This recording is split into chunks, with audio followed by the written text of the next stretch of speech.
Hi everyone, it's Kat coming to you today from beautiful and, as you can probably tell, very sunny North Carolina. So if I'm squinting a little bit in this video, I apologize. I wanted to come on here today to teach you Bhramari Pranayama, otherwise known as bee's breath. And the reason for that name is, as you will see, when you exhale, you're going to be making a sound that actually sounds exactly like a bee's humming. And the benefits of this practice include helping to calm your nervous system, especially if you're experiencing any sense of irritability or anxiety or nervousness.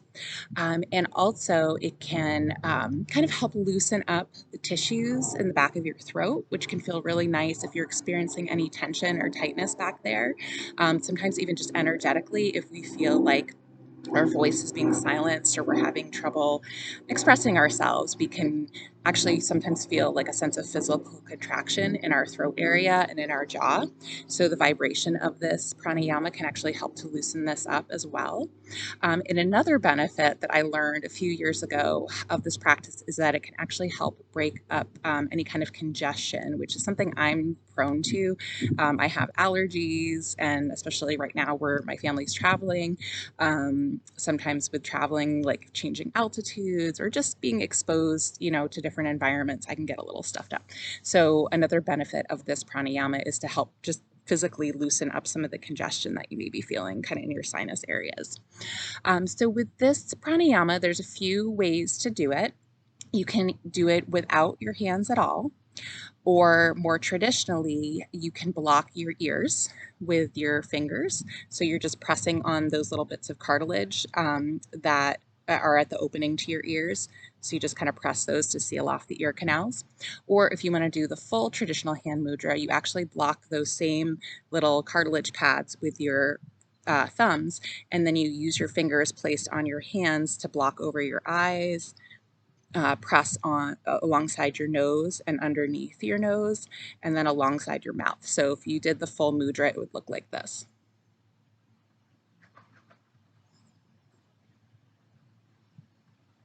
Now that can feel a little bit awkward or tricky if you're not used to it. And I just tend to find it easier to do it with my fingers pressed on those bits of cartilage. So that's how I'm going to show you how to do it today. But like I said, you can experiment with the full mudra if you'd like, or you can just leave the hands out altogether if that feels most comfortable for you. So let's go ahead and give this a try.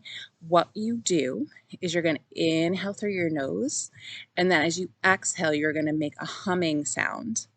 So it sounds like this. Here's the inhale, and then the exhale.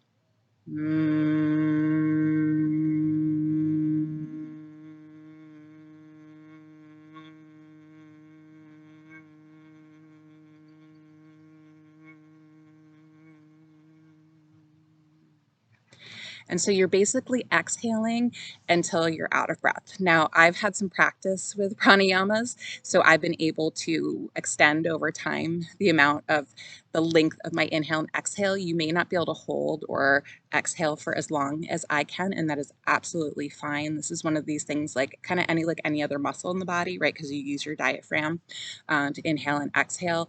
It can be strengthened over time.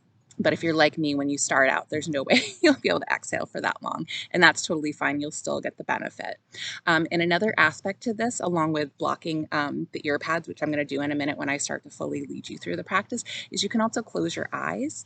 And so the benefits of that is it's part of the yoga practice. So part of what we work on through our practice is we're kind of aspiring to be able to sit in meditation longer, but also to do something that is referred to in Sanskrit as pratyahara, which means sort of blocking out the senses. So you're able to achieve that in this practice by blocking those ear canals and also closing your eyes. And it just helps you drop into the practice a little bit more and really ground into your body.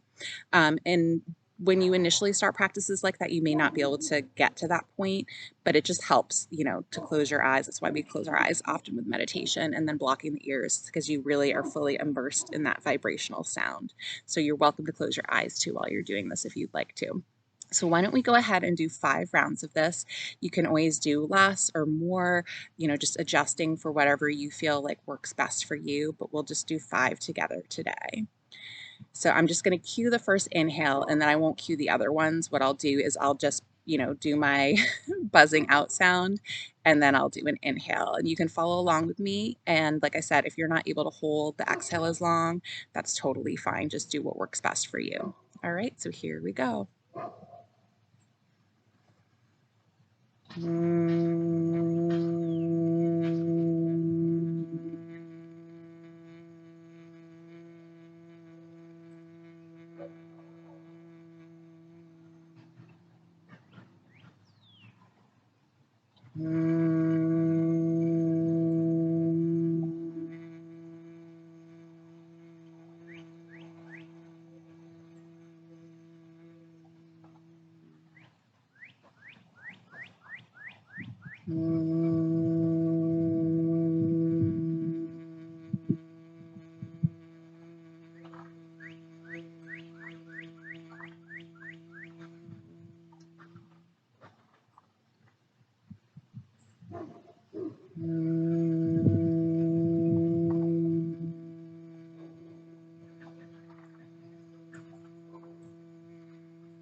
And now just go ahead and drop your hands back to your lap, keeping your eyes closed for a couple rounds of breath. Maybe just sensing into your body and seeing if you feel any different since beginning the practice, either physically or maybe mentally or emotionally.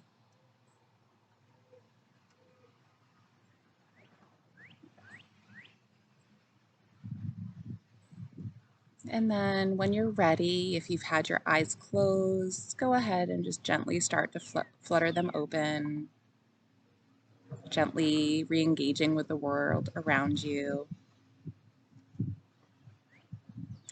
And there you have it. There's Bhramari, Pranayama, or bee's breath. I hope you enjoyed this, and if you have any comments or questions, feel free to post them below, and I'll be sure to answer them. Have a good rest of your day, and I'll hopefully see you again here soon. Bye-bye.